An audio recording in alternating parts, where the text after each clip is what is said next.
অধিপতিময় নম্বর কাল জবন যার মতো ইঙ্গিত এই পৃথিবীর হব পারে উত্থান আরো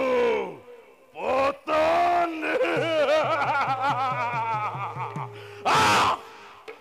মুহূর্ততে মুহূর্ততে হব পারে প্রলয়ের ঘোষণা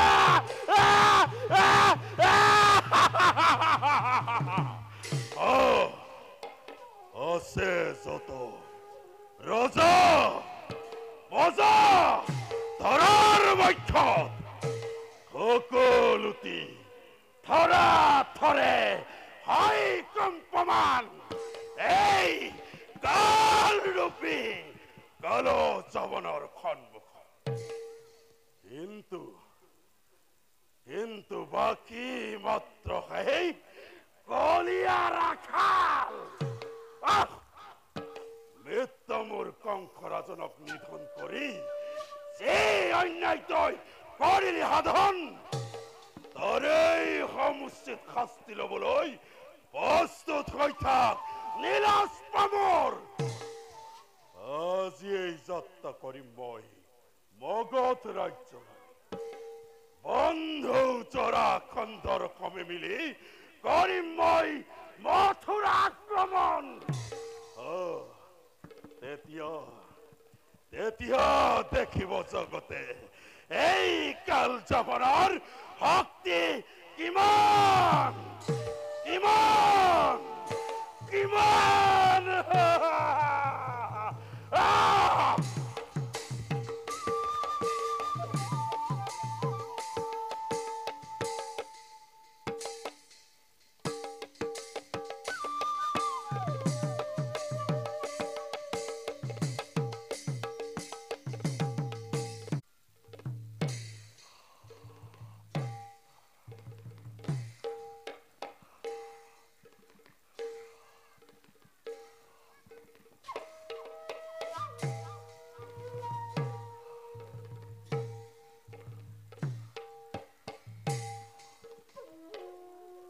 বন্ধু মগধপতি জরাখণ্ড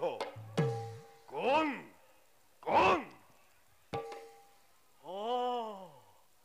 বন্ধু মোর কালজবন নমস্কার বন্ধু নমস্কার বন্ধু উপযুক্ত সময়তে হৈছা উপস্থিত বন্ধু কিবা হেতু দেখো বিখাদিত মন ও বন্ধু কেন এক ঘটিল ঘটন মগধপতি আজি চিন্তিত মন কি কম বন্ধু মোর দুঃখৰ কাহিনী বন্ধু গোপিনীৰ বস্ত্ৰচুৰি কলিয়া কৃষ্ণই মোৰ জামাতাকে কৰিলে নিধন আৰু সেইহে মথুৰাপুৰী মই কৰিলো আক্ৰমণ কিন্তু যুদ্ধত অৱশেষত হলো পৰাজয় সেইহে ভাবিছো বন্ধু জামাতাক হত্যা কৰাৰ কিদৰে লও প্ৰতিশোধ কিদৰে লুপ্ত কৰো কৃষ্ণৰ নামে পৃথিৱীৰ পৰা কৃষ্ণ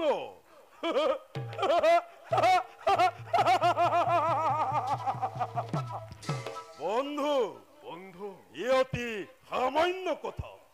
তব বন্ধু কাল জবন থাকুতে দিবে কিয় কৰা বন্ধু চিন্তা কাৰণে ময়ো দূতৰ মুখে সংবাদ পালো কংসক নিধন কৰাৰ কথা প্ৰতিশোধ লম বুলি আহিছিলো মই আৰু আৰু সেই কৃষ্ণ ক্ষুদ্ৰ ক্ষুদ্ৰ পতংগইতো ফিৰিঙতিয়েই কাল জবনৰ আগত বন্ধু বন্ধু নকৰিবা চিন্তা কালিলৈ প্ৰভাততে গমন কৰিম মই মথুৰা নগৰে আৰু সেই কৃষ্ণৰ ওপৰত লম মই শুনি সুখী হলো বন্ধু এবার এবার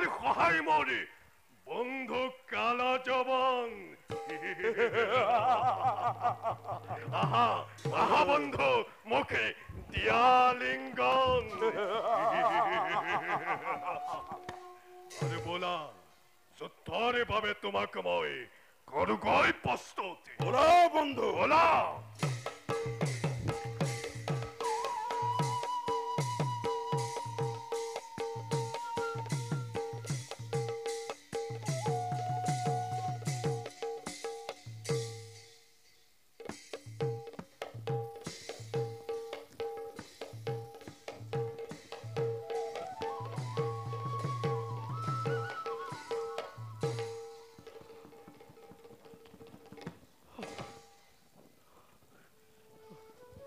কৃষ্ণ দাদা আৰু আৰু কিমান দিনেৰে মৌন হৈ থাকিম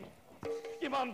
কিমান সহ্য কৰিম মোক ধৰি অত্যাচাৰী নিন্দা পাৰি কৃষ্ণ দাদা সোনকালে কিবা এটা উপায় চিন্তা নকৰিলে নিজে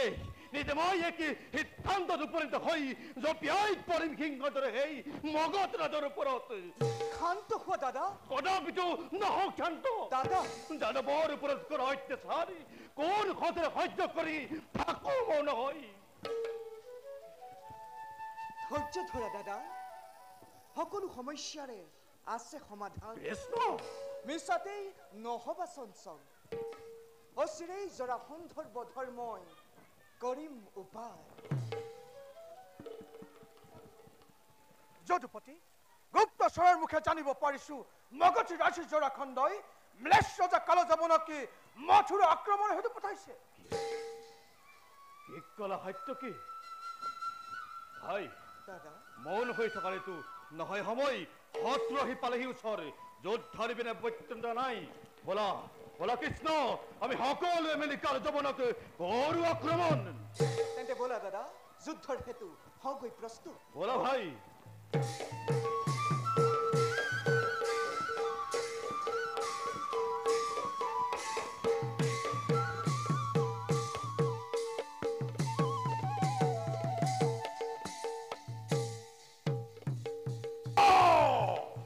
কৃষ্ণ কৃষ্ণ নাই নাই ইয়াতো নাই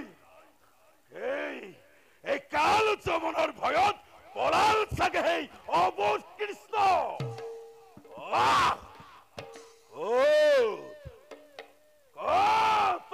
হেৰৌ কলিয়া ৰাখাল আছে যদি শক্তি শৰীৰত কাল যমনৰ হতে যুদ্ধ কৰি দেখুৱা তোৰ বীৰত্ব কিমান কৃষ্ণ কৃষ্ণ বীৰবৰ আহ জানিব পাৰোনে কিহৰ ৰাজফালন কোন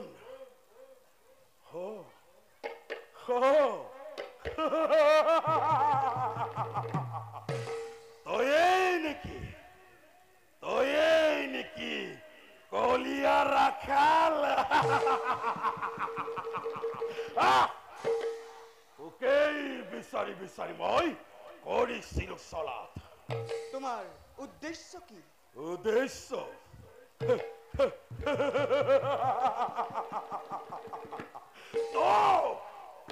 তোক বধিবৰ সতি হলো উপস্থিত এই মথুৰা নগৰে মোক মাথো যুদ্ধ লাগে কি কলিয়া ধম্পা মোৰ নয়নৰ মনে মোৰ কৃষ্ণৰ প্ৰাণ লাগি তোক ওই মূৰ্খ নিচিনিলি যাদৱৰ বীৰত্বৰ কথা নকৰি বিলম্ব যুদ্ধক দেখা তোৰ বলৰ বিক্ৰম দেখা যাদৱ কনে ধৰে শকতি কিবা সাৱধান ম্লেচ্ছজন পাবি আজি তই সমুচিত ভাল আক্ৰমণ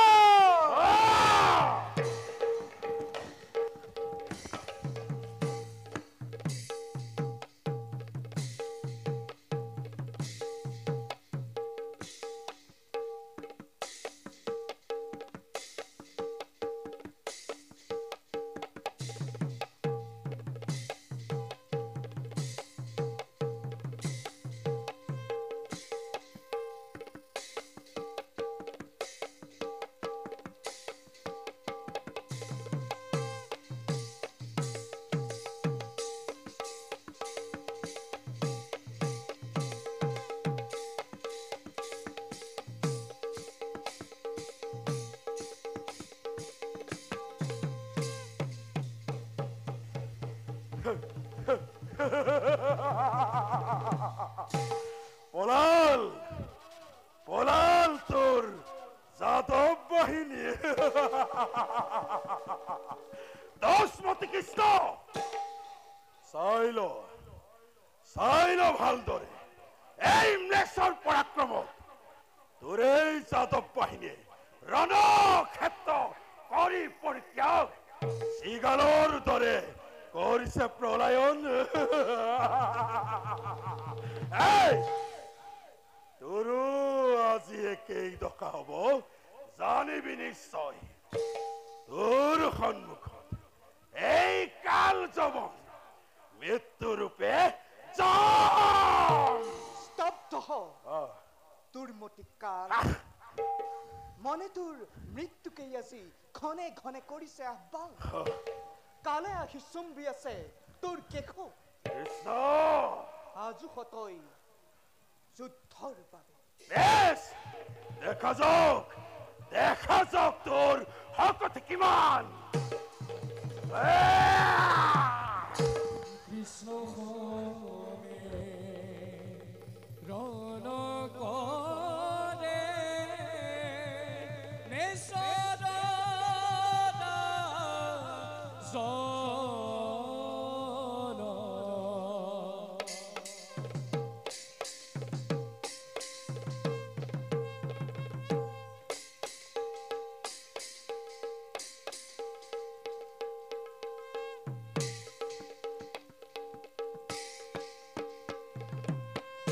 কৃষ্ণ হোমে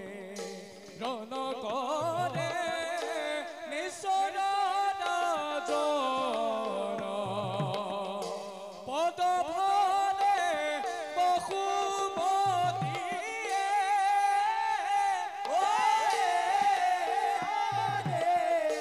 কপে ধরা থর পদ ভরে বহুমতী কপে ধরা থর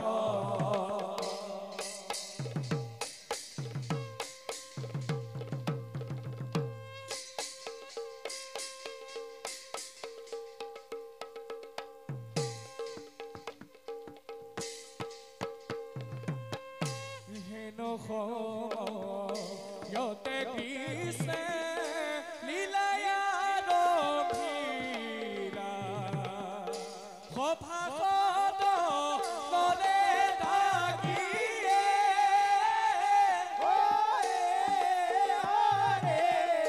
হৰি হৰি বোলা সভাসদ নৰে ডাকি হৰি হৰি বোলা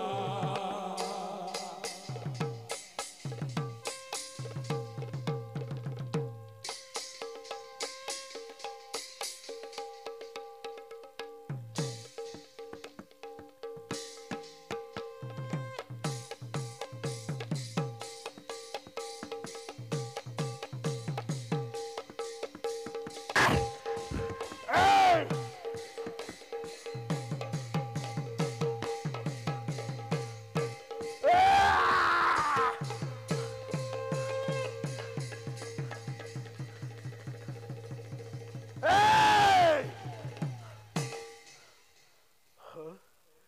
বলৰিয়া কৃষ্ণ কাল যমনৰ ভয়ত তই কৰিছ প্ৰলয়ন কৃষ্ণ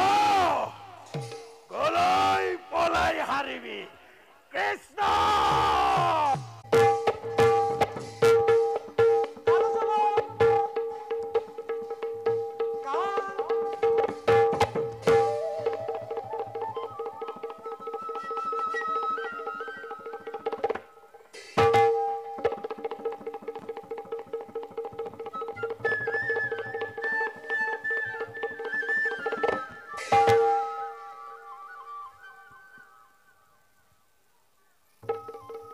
মানধাতা মন্দন মুচিকুন্দই অতদিন ধৰি দেৱ শক্তিৰ আদেশত এই গহ্বৰত কৰিছে শয়ন মুচিকুন্দই হ'ব আজি কালযমন নিধনৰ একমাত্ৰ উপায়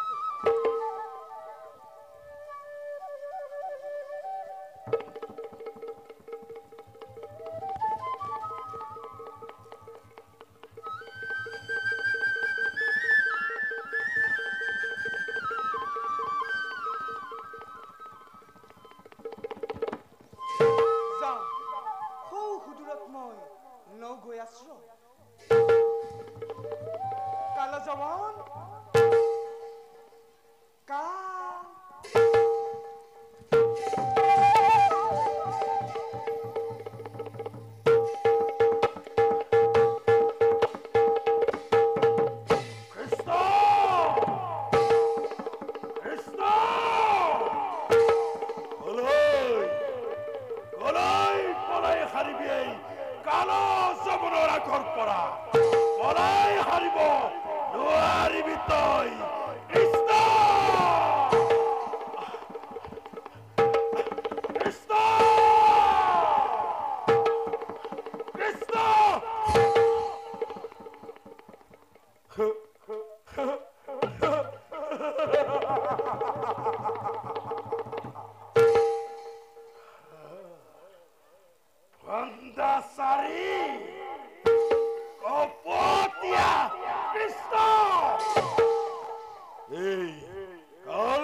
মধুৰূপ ধাৰণ কৰিতই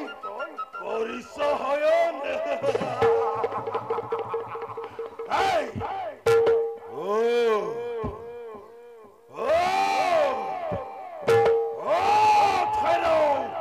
হামদা কৃষ্ণ